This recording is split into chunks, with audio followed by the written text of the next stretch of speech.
dimanapun Anda berada, semoga sehat selalu.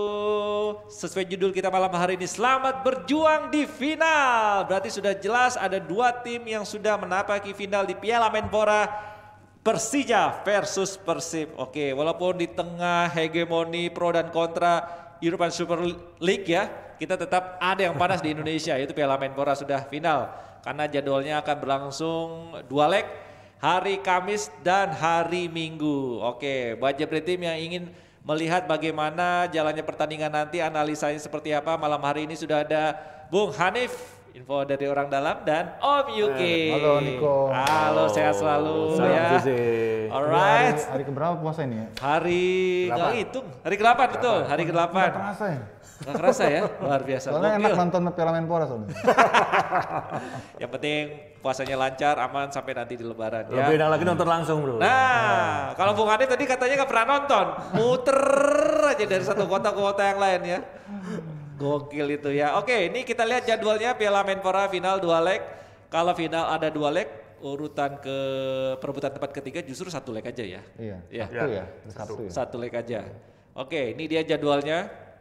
Kalau kita lihat perjalanan kedua tim, sepertinya Om Yuki kemarin sempat menyinggung ini ideal ya, Persija lawan Persib. Kalau Bung Hanif sendiri mereview Persija dan Persib, khususnya Persija dulu deh. Ini kalau lihat lini depan mereka kesulitan mencetak gol di laga-laga akhirnya. Ya, kalau Persija jujur di awal kalau kita melihat memang tidak banyak yang memperkirakan bisa lolos sampai dengan final ya. Ya. Apalagi kita tahu di pertandingan pertama mereka kalah 0-2 sangat mengecewakan, bahkan pada waktu itu banyak sindiran-sindiran yang tidak jelas itu. Tapi saya melihat ini menjadi sebuah kejutan. Persija bisa dikatakan performa mereka menanjak dan puncaknya ketika menghadapi Bayangkara. Tapi sejauh ini saya tidak melihat apa yang ditunjukkan Persija sama atau belum ya seperti ketika menghadapi Bayangkara. Kalau Om Yuki sendiri melihat menyoroti siapa nih? Persija atau Persib? Ya Persija kalau tadi Bung Hanif bilang kan awalnya sempat kalah, kemudian perlahan tampil optimal. Iya Persija udah tadi kan ya. Saya ngomongin Persib ya, supaya balance. Kalau nggak ada yang marah. Jadi Persib ini kan pada awalnya Robert dan Albert mengatakan ini hanya sebagian dari simulasi persiapan buat 3-1 kan. Jadi banyak sekali rotasi pemain yang dia lakukan, pemain muda banyak yang dia coba. Tapi seiring dengan perjalanan sampai di fase knockout, ternyata ambisi itu muncul juga. Dan Persib memperlihatkan walaupun ada pemain-pemainnya yang tidak semuanya main di posisi starter ya, tapi stabilitas tim itu tetap terjaga. Sampai kemarin Ezra bisa main lagi, itu kan menurut saya sih bagian dari upaya Persib untuk bisa sampai lolos ya ke final. Mengingat karena Persija udah nunggu di sana gitu loh. Betul. Kita apresiasi sih bagaimana perjuangan kemarin. Persib nggak mudah loh lawan Sleman walaupun mereka bermain dengan 10 pemain ya, tapi merepotkan juga. Anyway, ya Persib pantas lolos ke final sih. Persib pantas, Persija pantas. Ini menurut gue yang lebih menarik gini. Ini bukan berarti kita melihat Persija, situ Persib ya. Tapi kita objektif berdasarkan fakta ya. Nah, Persija kalau kita lihat perjalanannya, sebenarnya mereka justru tampil kurang meyakinkan, tidak menampilkan jati diri ketika melawan tim yang harusnya mudah dikalahkan atau harusnya mereka bisa menang, terbukti kesulitan. Tapi ketika dia melawan tim yang di atas kertas sulit akan dikalahkan, justru bisa bagus. Nah, sekarang persoalannya yang dihadapi adalah Persib yang notabene materi pemain bisa jadi selevel atau di atasnya dan performa kita tahu ketika masih ada Liga 1 tahun kemarin mereka adalah pemuncak klasemen.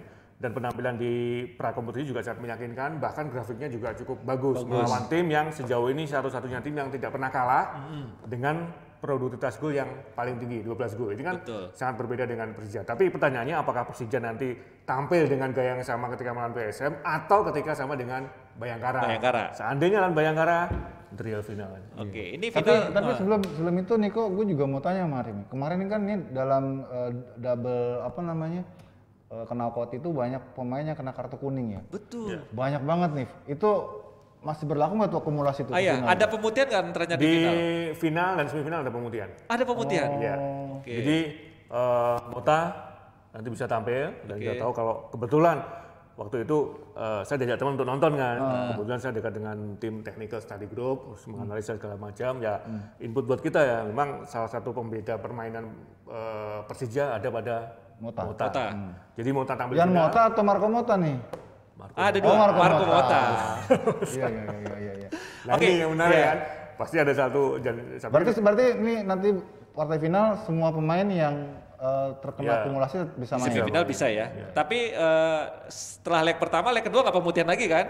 Masih lanjut? Kalau nggak mungkin. Pemutihannya di babak kan, bukan di pertandingan di antara 1 atau 2. Iya. Ini juga menarik karena di final nanti ada pertarungan top skor ya. Jadi so far sejauh ini yang paling tinggi itu pemain dari Persiraja. Ya, 4 gol. Tapi yang siap untuk menyalip adalah Fred sama si Walian yang sudah Ezra ada 3 ya? Iya, Ezra 3 gol, Fred juga 3 gol. Nah, melihat lini depannya Persib yang gacor lah, yang Ezra nih sekarang mendadak jadi spotlight ya. Betul, gantian Evi sekarang sebenarnya ya. Luar biasa dia. Dan gol yang monumental itu kemarin tuh gol kelas dunia ya. Dan gol balasannya juga gol kelas dunia juga yang Sadam. Ini gol-gol yang hadir walaupun cuma 2 tapi menarik semua, impresif semua, dan partai yang penuh intensitas. Kebetulan kemarin saya berada di pinggir stadion, melihat gitu ada teman yang undang gitu kan, saya lihat bagaimana ekspektasi kedua tim. Kan kita tahu ada beberapa pemain yang tidak bisa diturunkan kan pasti di pinggir pinggir lapangan. Di pinggir atau di atas tuh nih? Kemarin di Solo di atas. Di atas ya. Jadi kalau di Bandung di ada bench yang kedua kan, itu di bawah. Kemarin semua di atas. Tergantung itunya situasi. Jadi ekspresi ketegangan itu sangat terlihat, bukan hanya beberapa undangan dari tim, tapi pemain pun merasa hal yang sama. Ketika ada satu keputusan wasit yang dianggap merugikan, semuanya teriak.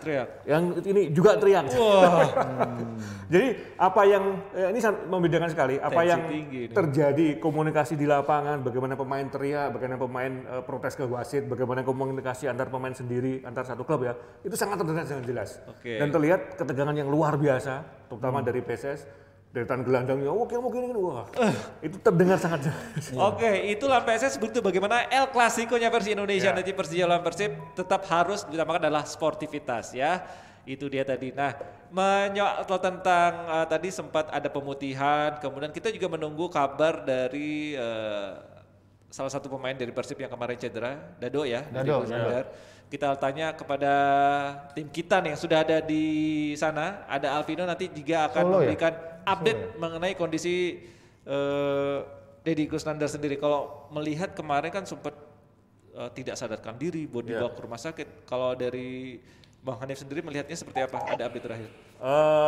Saya belum dapat info yang spesifik ya. Tapi Cuma udah ketika dia masuk ambulan, biasanya gini. Kalau saya melihat ketika ada situasi pemain tak sadar diri atau gimana gitu kan, biasanya ada kepanikan di tim medis. Cara dia mengangkat segala macam. Tapi kemarin saya lihat tidak ada kepanikan. Tidak ada kepanikan. Ya mudah-mudahan nggak kabar karena memang kan pemainnya sadar kan. Jadi tim medis juga lebih tenang. Terus yang kedua nggak lama setelah dilakukan perawatan setelah pertandingan itu postingan Persib udah menunjukin jadi udah siuman. Betul. Jadi alhamdulillah lah nggak terjadi hal yang mengkhawatirkan. Kemarin sempat dibawa lewat belakang gawang kan. Saya lihat ternyata tim medisnya dan tidak panik. Betul, itu yang penting ya. Case-nya beda kalau dalam situasi yang agak darurat gitu kan. Pasti ada kepanikan itu tidak sama. Justru yang panik itu di lapangan. Wasit bentar-bentar kartu kuning. Aduh, orang advantage juga ditiup juga gitu. Itu PR banget tuh. Kita tanya apakah Dado ini bisa main gak di final? Ada Vino ya. Vino. Bro. Woi, bosku. Wih, lagi keringetan nih. Habis liputan apa nih, Vino? Habis liputan apa? Kagak, gue lagi nggak habis liputan apa, hari libur kan. Baru tiba dari Solo ya. Sekarang di Jogja. Jadi buat prepare ya karena kan gue orang lapangan ya, jadi harus di lapangan gitu kok ya. Gak bisa di studio terus gitu kan. Iya benar. Ini update-nya di Dado gimana? Itu background-nya seperti di hotel itu. Kayaknya tadi malam ada lihat seseorang gitu di manahan gitu kan. Cuman kita nggak bisa masuk, tapi emang prokesnya bagus lah. Gak sembarangan orang bisa masuk gitu ya. Jadi salut lah buat Piala Menpora so far. Dan kondisi Dado. Halo, suara gue jelas gak? Jelas. Kondisi Dado tuh kebenaran kemarin nggak bisa masuk stadionnya, tapi memang lihat lewat streaming. Cuman yang gue lihat tuh kayak si penanganannya cepet ya. Jadi sempat lihat ambulans keluar, cepet kayak gimana. Terus akhirnya tanya-tanya ke internalnya Persib sana. ini nggak tahu bener nggak tahu nggak ya, agak bulu kuduk sih, agak merinding ya, karena ada yang bilang Dado nggak bisa ngomong waktu itu.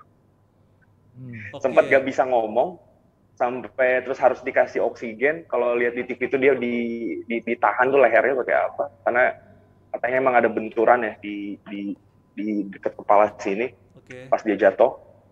Cuman akhirnya karena penanganan medis yang cepat, terus jarak dari Manahan ke rumah sakit ya? Yang tempat Dado dirujuk nggak kan terlalu jauh. Akhirnya dia dikasih infus dan akhirnya kembali pulih, bisa ngomong nggak lama.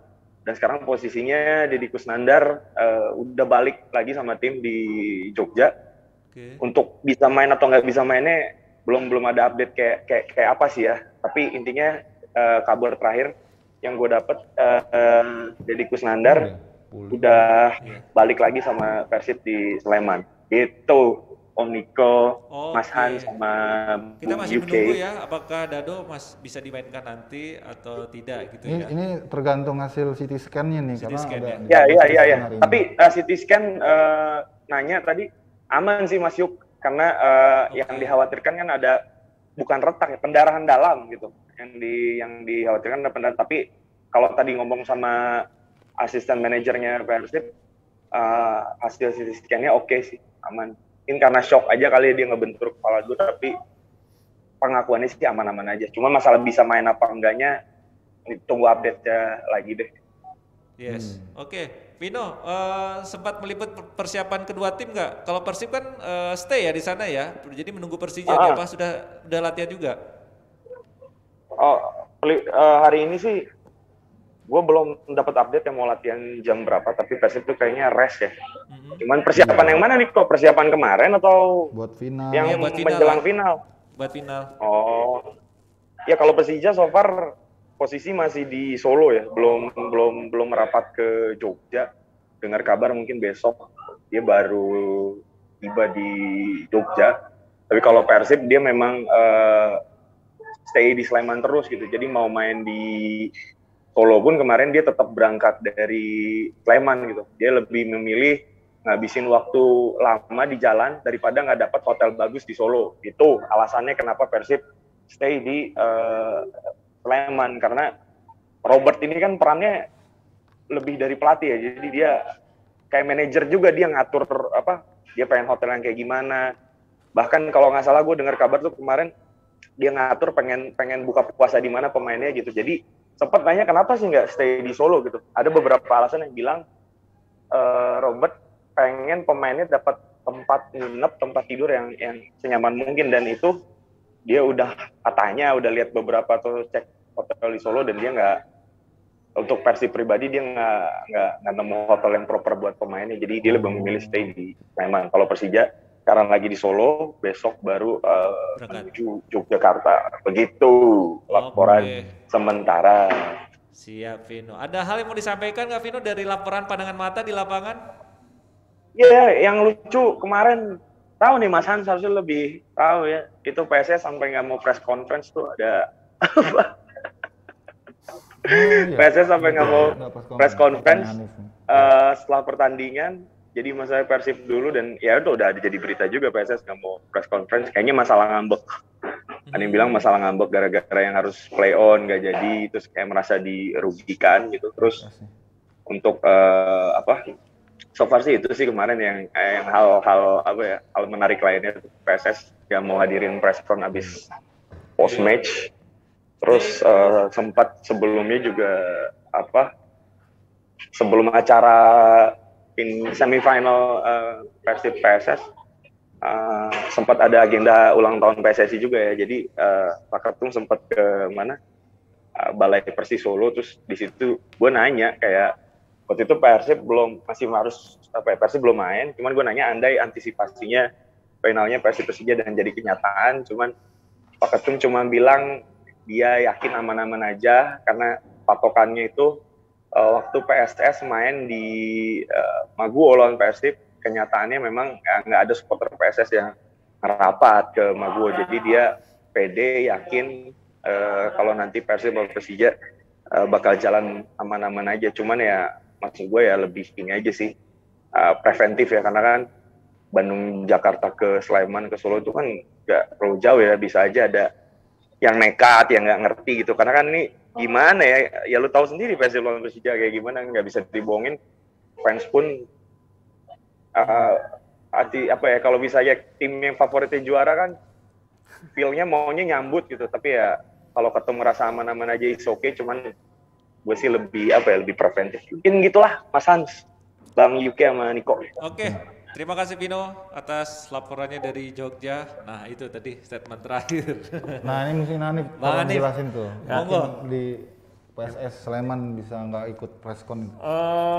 Kemarin memang beberapa teman media juga menanyakan hal itu ya, bahwa teman-teman bagaimanapun butuh statement dari PSS, apalagi ini pertandingan yang krusial. Betul. Dan dipantau banyak orang. Tapi sekali lagi dari panitia sempat menginformasikan ke teman-teman media bahwa regulasi di turnamen ini berbeda dengan liga. Kalau liga memang ya datang harus pada kepala, diwajibkan datang, dan jika tidak datang kena denda. Ada denda. Nah, boleh ini opsional, boleh datang, boleh enggak. Kalau ini tidak ada regulasi yang mengatur hal itu. Tapi berdasarkan laporan dari Meskom, itu akan ditangani langsung oleh panitia disiplin. Bentuk nanti seperti apa, nah itu yang akan Tapi tetap sih ya, menurut gue walaupun turnamen harus ada panitia disiplin ya. Emang ada, ya kan? Karena kan ini kan bagaimanapun kan operatornya kan federasi juga, resmi juga maksudnya. Tapi Vaniko ini yang perlu kita bicarain sebetulnya. Tadi kan gue udah sempat kasih clue juga soal yang paling sibuk justru yang mengkhawatirkan justru di lapangan karena kepemimpinan wasit yang over. Menurut gue over. Tegasnya iya, tapi kadang-kadang salah call gitu loh. Itu yang akhirnya jadi over. Itu yang bahaya. Nah itu dan ada imbasnya kan. Kemudian PSS Sleman jadi ngambek dan seterusnya. Betul, gitu kan. itu. Saya nggak tahu apakah wasit sekarang ini dia sudah ngikutin law of the game yang kita sering lihat di TV di pertandingan-pertandingan internasional, di mana saat-saat advantage itu wasit harusnya seperti apa. Kalau kita kan wasit itu menurut saya, sorry kalau saya salah karena saya bukan wasit, namanya juga pengamat kan boleh ngamatin kan. Kalau menurut saya wasit kita itu terlalu terfokus pada bola. Jadi awareness scanning dia di sekelilingnya itu kurang. Jadi dia fokus ke bola gitu, terjadi benturan, dia nggak lihat bola ini larinya ke pemain yang dilanggar atau ke lawannya gitu kan. Kalau kemarin kan jelas diulang-ulang bahkan di Instagram ramai banget, ini ramai banget. Viral ya. Dikasih contohnya malah dengan pertandingan di Eropa, bagaimana itu wasit memberikan aba-aba play on gitu kan, dengan yang kemarin yang kejadian Victor Bonevo melanggar. Tapi di sisi lain juga ada kesalahan yang juga terjadi, kayak Nico Velez melakukan sliding 2 kaki gunting terhadap siapa namanya Wander Luiz. Itu malah nggak dapat kartu. Harusnya dapat kartu itu. Jadi ini yang saya kira komite wasit benar-benar harus terus mengevaluasi. Kita apresiasi dengan ketegasan wasit yang tidak kompromi dengan pelanggaran-pelanggaran yang bisa memancing pertandingan jadi lebih panas. Kita apresiasi. Tapi tentu tetap harus ada koreksi-koreksi di aspek yang lain ya, termasuk soal pengambilan keputusan. Karena itu penting, itu penting sekali. Putusan wasit itu di saat yang krusial itu bisa mengubah jalannya pertandingan. Jadi benar-benar ini tugas komite wasit, apalagi ini besok partai final ya. Dan ini El Clasico pula. Sebisa mungkin wasit dalam keadaan fit, terus fresh, nggak ada tekanan. Kalau perlu diproteksi tempatnya supaya nggak ada tekanan kan. Handphonenya kalau perlu dibajak dulu handphonenya. Karena ini benar-benar partai yang nggak biasa gitu. Iya. Ada sudah ini belum wasit untuk pemimpin di final nanti siapa gitu? Itu mekanisme penilaiannya gimana? Soal wasit, kebetulan saya juga ngobrol dengan salah satu teman yang pegang ini ya krusial dalam penyelenggaraan turnamen ini. Memang tidak di bawah langsung kendali dari Panpel atau OC ya, tapi semua yang mengatur, menjadwalkan, menugaskan dari PSSI sebagai federasi. Iya, memang seperti itu, federasi. Karena dia propertinya dia kan. Betul, karena aset PSSI kan. Jadi panitia pun H-1 belum tahu siapa wasit yang ditugaskan. Bahkan tidak menutup kemungkinan seperti Piala Presiden beberapa episode terakhir, yang datang ada sekitar 8 wasit. Nanti yang dipilih kita nggak tahu. Yang dipilih hanya beberapa jam sebelum pertandingan. Jadi menghindari hal-hal ya. Dan ya memang kalau kemarin statementnya dari EXO yang membidangi wasit bahwa ternyata 1 tahun absen itu sangat berpengaruh terhadap performa secara keseluruhan. Bahkan bukan hanya kemampuan dia memimpin, tapi pada saat tes fisik sebelum turnamen pun ternyata berpengaruh. Pasti. Turunnya jauh. Padahal ada 70 wasit yang ikut. Dan bisa dihitung dengan jari yang masih bertahan dengan yang ada ya. Mungkin dia sebelumnya udah jadi Gojek, jadi apa kan ya. Profesinya berubah. Yang perlu diketahui Begadang dari Astaga, 70 wasit ini 80% pendapatan utama sebagai wasit. Aduh, kasihan. Jadi kebayang kan Iya. bagaimana konsentrasi mereka, dan ketika setahun tidak ada Aktivitas pendapatan bola, dan aktivitas ya performa ya jangan diharapkan bisa sampai 80-100% kan. Iya. Meskipun saya tahu tiap pertandingan itu ada 3 orang dari komite wasit yang selalu ada di tiap lokasi, tiap venue. Mereka sama, muter terus. Bahkan beberapa kali saya sempat ngintip sebenarnya apa sih yang dicatat. Jadi memang mengevaluasi wasit A ini kekurangannya apa. Dia sampai nyatat tuh, mulai kesekian harusnya gini-gini, sekarang harusnya gini-gini. Itu ada. Dan itu disampaikan kepada wasit yang bersangkutan. Bisa jadi faktor ketegangan apalagi di pertandingan krusial itu juga sangat menentukan. Meskipun mereka sudah di briefing jauh hari. Iya, betul. Kalau menurut Om Yuki sendiri sebaiknya wasit ini yang sebelumnya sudah memimpin di laga sebelumnya atau yang baru? Biasanya kalau partai final, kalau melihat dari turnamen-turnamen besar ya, Piala Dunia, Piala Eropa, dia akan diambil dari wasit-wasit yang memimpin babak knockout. Jadi pasti wasit yang dari situ yang diambil. Karena wasit itu kan di ranking kan. Oh ini yang di atas, ini nomor 2-nya ini gitu-gitu. Evaluasi sudah dijalankan kan bagaimana fisiknya. Pasti komite wasit akan mempertimbangkan, oh si ini aja nih. Pasti itu kan di ranking dari dihitung ya. Partai yang ditanganinya, terus tingkat kesulitannya, terus ketegasannya dalam memimpin. Banyaklah aspeknya lah. Iya. Oke, ini ditambah lagi nanti ada pemilihan ini loh. Wasit terbaik. Wasit terbaik juga. Berarti kan dia tidak kemungkinan memimpin lebih dari 1 pertandingan. Iya, karena parameternya itu. Di Piala Menpora ini ada wasit terbaik, kemarin ada lomba penulisan juga kan, macam-macam ya. Tapi terkait wasit ini Vino juga punya tanggapan sendiri kemarin. Seperti apa Vino? Enggak, gue mau cerita waktu Persib lawan Persebaya ya. Yang waktu itu yang sempat ada rame gol Persebaya yang seharusnya kelihatannya offside gitu ya. Itu kan stadion sepi banget ya. Itu kedengeran tuh Robert teriak marah gitu kan. Referee, who's talking with you in the locker room gitu. Kalau nggak salah gue dengar gue bilang kayak gitu kan. Jadi saking emang gue lapangan sepi itu marah-marah, termasuk kayak teman-teman gue juga banyak cerita lah, kayak terutama Dejan yang sering ngamuk-ngamuk gitu. Yang kedengeran banget sampai tribun gitu kan. Ya itu benar sih kalau kata Mas Adif, wasitnya kebanyakan diem nggak? Kalau kata Mas Yuki benar, jangan-jangan jadi ojek online tuh pas kompetisi ini. Oke, kita lihat nanti aja lah wasitnya seperti apa, karena beberapa jam baru diputuskan ya. Maksudnya gue jangan-jangan ntar tim-tim kecewa gitu, tim-tim di Indonesia ngikutin di Eropa bikin ASEAN Super League gitu. Itu kali ya.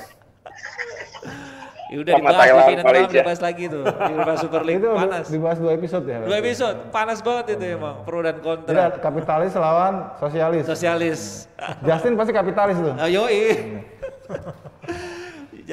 Justin seru ya. Tapi ini balik lagi soal laga final nanti. Tadi sempat update Dado sudah membaik tapi belum belum dipastikan apakah bisa bermain juga. Kemudian menurut Mas Yuka sendiri, misal Dado tidak dimainkan gitu, apakah ini sangat berpengaruh ketika lawan Persija? Siapa penggantinya? Masih ada Abdul Aziz, ya, terus siapa lagi ya di situ ya? Persib tuh punya banyak opsi sebetulnya ya. Dengan misalnya Ezra aja kan posisi aslinya sebenarnya kan penyerang kan ya. Entah itu striker, entah itu winger. Kemarin dia dimainin di posisi nomor 10, second striker. Jadi menurut gua sangat elastis sih posisi itu, dan Persib punya banyak pilihan, nggak terlalu tergantung sama 1-2 pemain sih. Soalnya gue lihat kemarin kan formasi yang diturunkan tuh di cadangannya aja masih ada Esteban ya, masih banyak yang bagus-bagus, jadi nggak terlalu berpengaruh sih menurut gue. Oke. Kalau menurut Om Yuke, line up yang terbaik diturunkan nanti ketika lawan Persija di leg pertama ya. Kita lihat ini versi jebret tim nih. Gimana Bung Hanif, Om Yuke? Ini yang terakhir ya. Ada Made, ada Iqbal Nevo, Kuipers. Saya lihatnya apa yang diturunkan di laga kedua lawan PSM kemarin itu menjadi opsi yang paling ideal, paling meyakinkan. Karena kalau melihat penampilan mereka performa keseluruhan, bahkan tim TSG pun juga melihat kemarin merupakan line up yang sejauh ini paling meyakinkan ya. Persib. Ya. Tinggal penggantinya Dedi aja nanti ya, kemungkinan jika tidak diturunkan, tadi Om Yuke juga sempat ada beberapa, tapi bisa juga bisa juga sama Juprianto dimainin jadi gelandang bertahan kan bisa. Dan selama ini juga pernah berada di posisi itu kan. Iya. Ini kalau melihat lini depan sepertinya tajam-tajam ya, tapi lini belakang ini sudah berapa kali bongkar pasang ya. Nah, bongkar pasang dan selalu kebobolan di Persib. Ini menjadi titik lemah Persib kah sejauh ini atau ada hal lain Om Yuke? Ya pasti kalau tim seperti Persib yang lebih offensive minded itu akan ada resiko di lini pertahanannya. Jadi keseimbangan itu nggak mudah dan Persib harus butuh bantuan juga ini ya defender lainnya dari gelandang-gelandangnya saat transisi terutama. Betul. Yang gue lihat sih sering Persib itu masih miss lock gitu ya.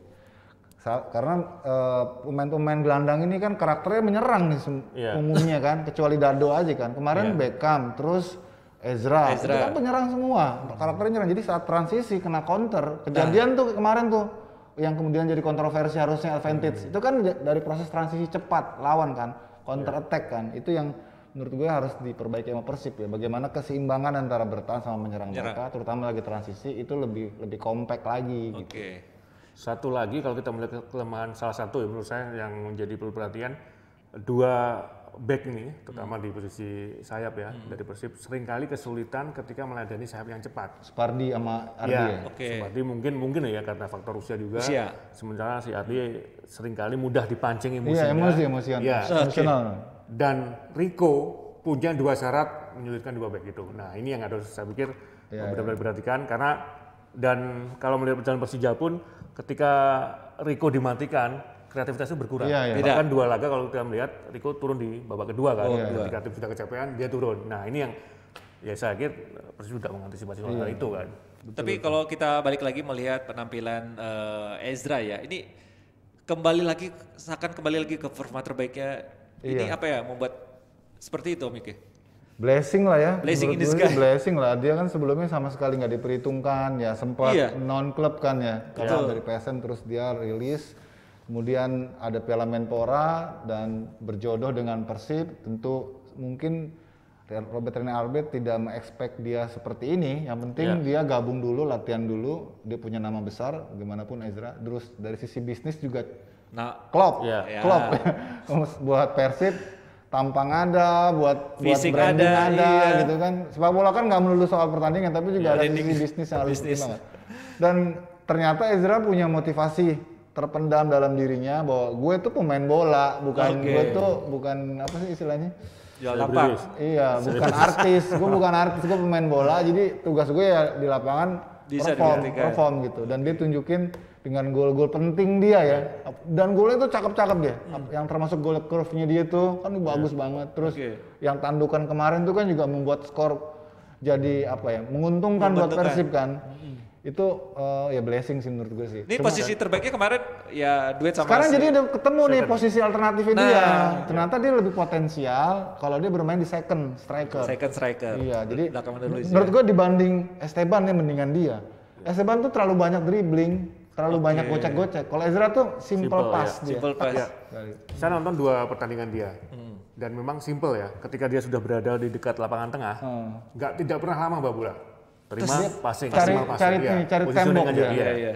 Cocok ya berarti sudah dikunci berarti ya di finalnya sepertinya. Oke. Sementara di Persija sendiri ini kayaknya kesulitan ya si Mitch ya. Ini kenapa? Itu tadi terkait dengan kata Hanif tadi kan. Begitu Rico Simanjuntak mati ataupun dimatikan. Otomatis gitu. Yang lain sepertinya offline gitu. Yang lainnya offline.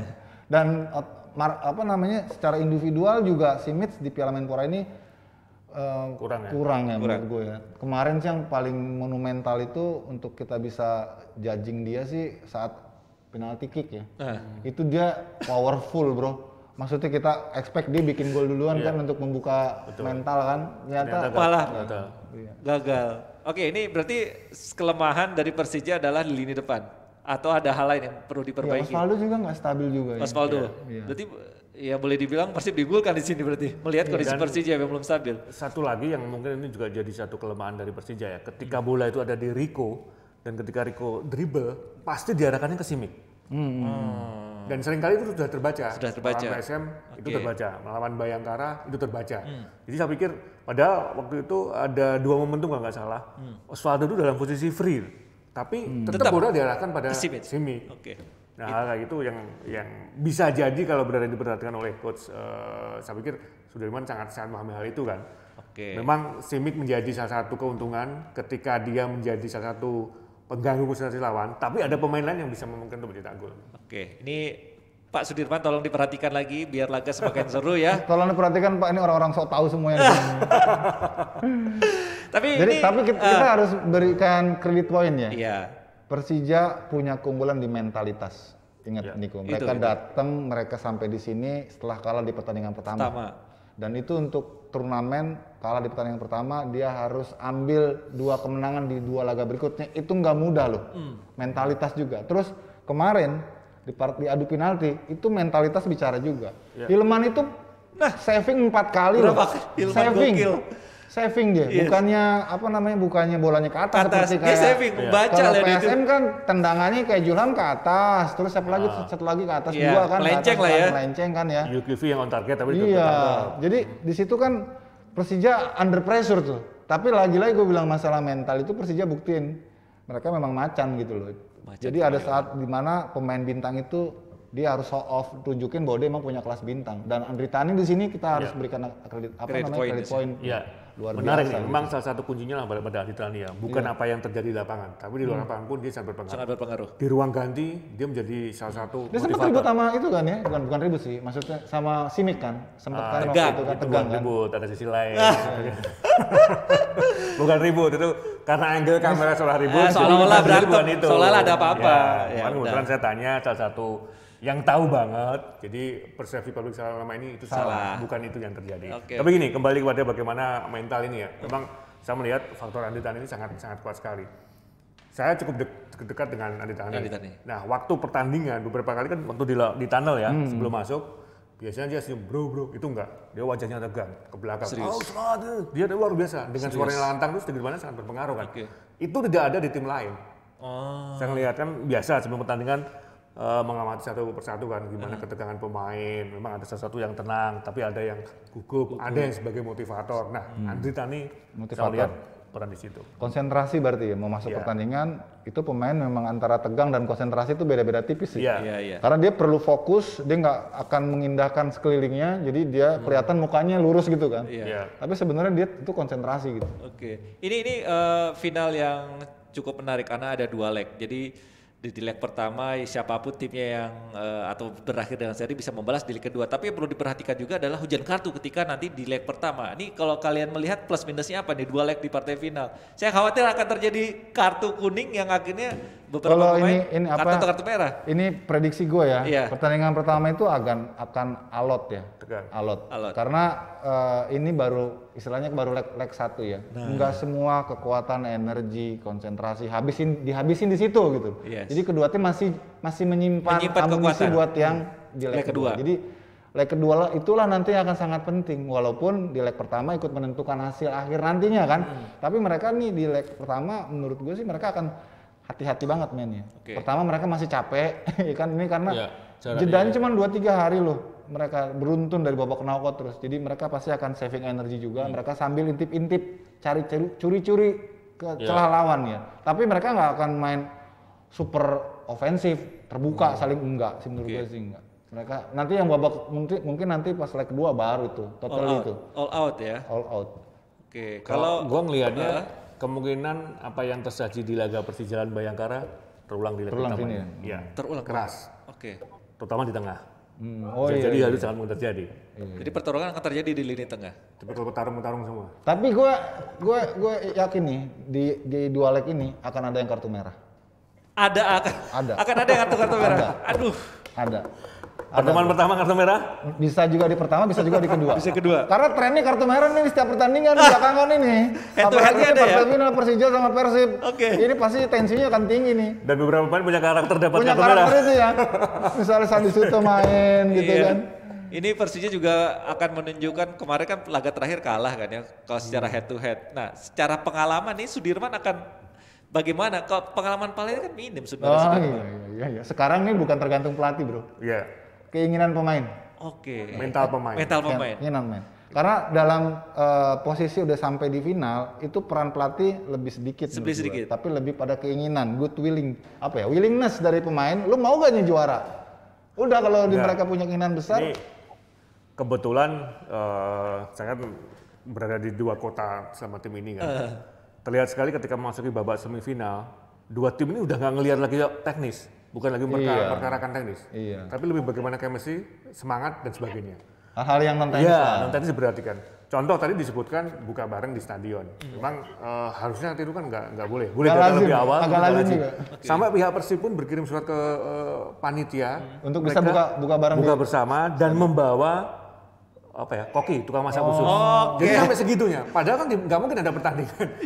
Turnamen dan mereka berusaha lebih besar. Tapi akhirnya gimana? Diizinin? Diizinin. Karena memang ini kan tidak mengganggu pelaksanaan pertandingan. Betul. Dan alasan mereka di ruang ganti itu. Di ruang ganti.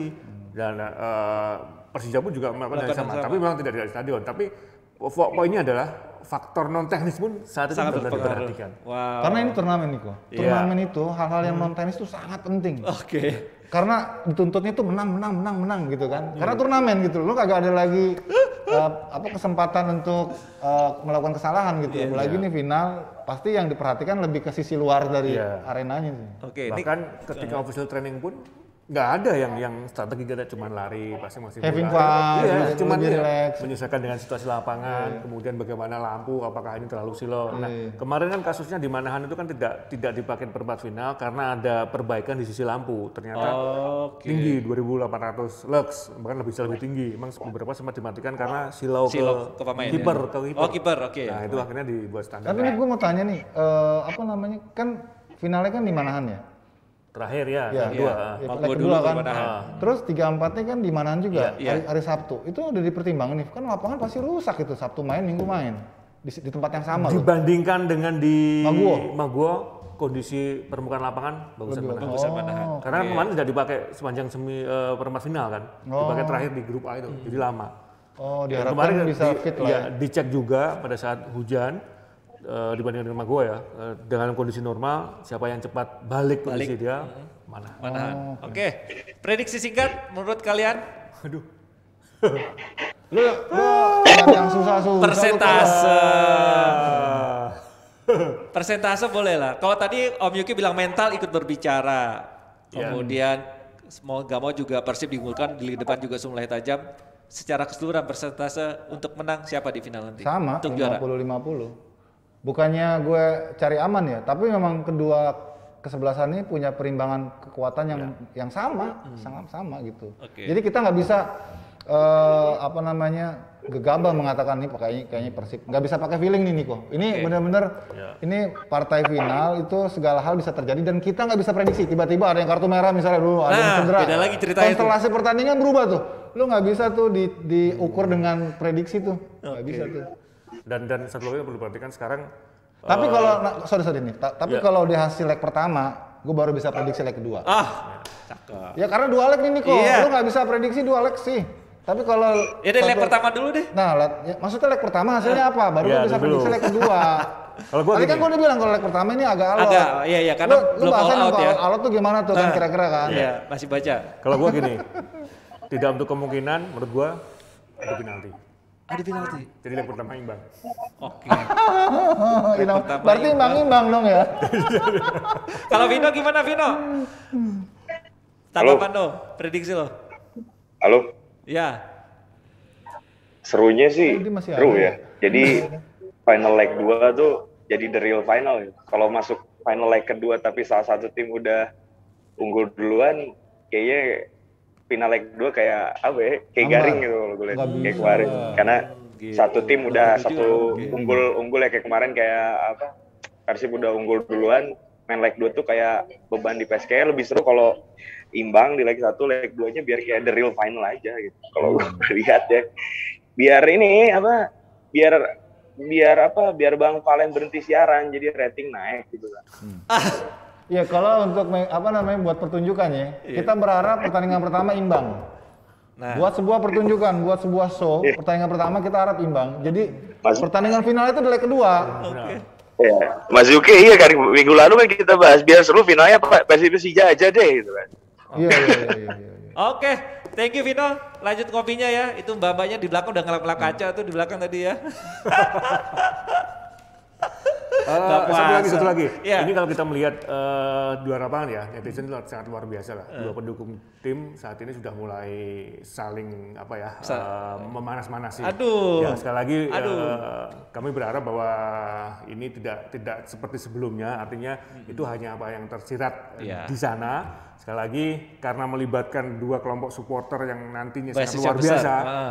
Tagar atau seperti di kompetisi sebelumnya bahwa kita bersaudara itu harus benar-benar kembali lagi. Karena sekali lagi ujungnya bukan turnamen ini, tapi Juli ada Liga 1 yang harus diprioritaskan. Ntar minggu berikutnya baru bahas Liga 1 ya, minggu berikutnya ya. Karena transfer window dibuka tuh. Banyak botot-bototan pemain tuh dari Menpora. Pasti pertanyaannya sekarang yang lagi naik Liga 2 kan? Karena dengan newcomer yang luar biasa ini. Tapi seperti apa formanya kita bahas minggu depan. Nggak bisa. Spoiler aja deh dikit. Ini kan ngomongin Liga 2, salah satu pesertanya Rans Cilegon nih. Itu sempat berpolemik dengan Pemkot. Nih gimana? Wah, kalau dari kacamata teman saya operator, itu bukan urusan operator. Karena yang tahu bagaimana didaftarkan sesuai dengan apa yang ada. Dan kalaupun berubah nama, tidak bisa secara langsung. Karena harus lewat kongres. Tapi yang akta dan semuanya, itu baru bisa dipahami. Tapi proses ini cekapnya seperti apa, di luar itu. Oh, ini menambahin jadi akuisisi. di luar konteks sebetulnya. Karena itu kan lebih kepada mandatory social responsibility kan dari Pemkot yang merasa kok lo bisa pindahin Cilegon gitu ya. Padahal ini kaitannya sama peraturan mungkin nggak korelatif ya. Ini hal yang berbeda ya. Satu kan itu kan lebih ke hukum ya. Persoalan internal. Persoalan internal. Oke, tinggalkan soal persoalan internal, kita fokus ke 3 pemain yang dipinjamkan dari Borneo, yaitu ada Muhammad Iksan, Muhammad Ilhamsyah, Rival Lastori ke Rans nih. Wih. Ya, fakta yang agak memuaskan mungkin ya, bahasanya memuaskan ya. Banyak tim-tim Liga 2 yang mulai kerjasama dengan Liga 1.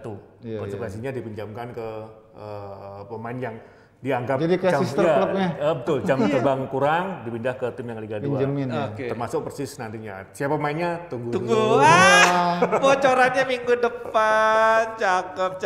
Ini ada kemungkinan loh beberapa tim Liga 2 nantinya secara finansial background-nya bahkan lebih kuat dari Liga 1. Liga 1? Iya, soalnya Persis Solo. Jadi persoalannya saat ini tim-tim Liga 2 ini kesulitan mencari pemain dari Liga 1 karena sebagian besar mainnya di Liga 1. Liga 1. Tuh. Oh, cakep. Jadi bisa dibayangkan, bisa jadi ya kita berharap Liga 2 tahun ini kompetitifnya akan berbeda dengan sebelumnya. Jadi salah satu positif Liga 2 tanpa pemain asing itu memberikan kesempatan banyak untuk pemain-pemain yang dari Liga 1 yang istilahnya downgrade bisa tetap main di level pro gitu. Tapi di sisi lain yang beredar itu pemainnya itu terus, nggak ada yang upgrading dari bawah gitu. Ya nggak apa-apa Om Yuki, kan sengaja udah terbukti kan. Jadi kemarin PSSI bilang siapapun pemain terbaik yang tampil oke di Piala Menpora akan ditarik. Sudah seperti itu. Ini kan itu ya. saling tarik menarik pembelian pemain bakal oke nih. Ngomong-ngomong liga ini akan kick off Juli rencananya. Infonya gimana? Harus dibahas sekarang atau minggu depan ya? Udah, sedikit aja deh. Karena besok itu ada pertemuan antara federasi operator dengan Menteri Olahraga. Asik. Jadi dari sini nanti akan ketemu karena pertemuan ini yang sangat menentukan komunikasi dengan Polri, Kemenkes karena berkaitan dengan Satgas Covid dan PMK. Jadi ini penentuannya besok. Penentuan format, kemungkinan kick off-nya mulai saat ini, apakah dikembalikan home and away seperti normal atau sistem sirkuit seperti yang terjadi di Piala Menpora. Kesepakatan seperti apa? Minggu depan. Pokoknya angin segar ya, asik. Nih Vino terakhir, Vino, ada tambahan soal Liga 2 nggak Vino? Apaan sih lu udah bilang gue selamat ngopi. Udah habis ngopi lagi habis ini. Kemarin gue sempet ke Solo ya, terus emang rumornya keren juga ya Persis Solo, Ivan Johari, terus si Rizal Torres, bahkan si Miftahul Hamdi ini kayak cloningannya Bali United ya Persis Solo ya, pelatihnya Eko, terus beberapa pemain. Tapi yang gue lihat trennya Liga 2 tuh kayaknya secara nggak langsung beberapa klub terafiliate sama nggak Liga 2 ya, Liga 3 juga terafiliate sama klub-klub Liga 1 gitu. Jadi ketika klub-klub Liga 1 kebanyakan pemain, dia udah tahu nih mau pinjemin kemana, itu udah ada hopengnya lah ibaratnya. Kalau kayak di Persib tuh sama mungkin dia punya second timnya di Bandung United itu, Bali United sama Persis Solo waktu itu juga. Bahkan si Borneo tuh kayak waktu itu sama apa ya, Brebes apa Pekalongan gue lupa yang apa Batang gitu, Persibat Batang. Jadi Borneo pemainnya lebih, pinjamin ke Persibat Batang. Jadi apa ya, udah ada kerja afiliasi lah yang gue lihat. Nah yang terakhir update si Persis Solo tuh yaitu Irfan Jawari, Miftahul Hamdi sama Rizal Torres ya emang. Atau Hilmansyah juga kayaknya mau diambil kali. Asik. Oke, ini menarik banget ya pembahasan soal Liga 2 dan Liga 1 yang akan bergulir. Tapi sepertinya karena sudah 50 menit kita akan bahas minggu depan aja. Mudah-mudahan bisa. Siapa tahu mungkin yang juara main bola kita belum tahu. Kita bisa undang ke sini juaranya. Pemainnya boleh, pelatihnya boleh, atau panitianya juga boleh kita undang ke sini. Cakep. Oke, berarti jangan lupa habis Deep Talkie, jangan lupa nonton DPI. Oke? Salam Jose. Bye-bye.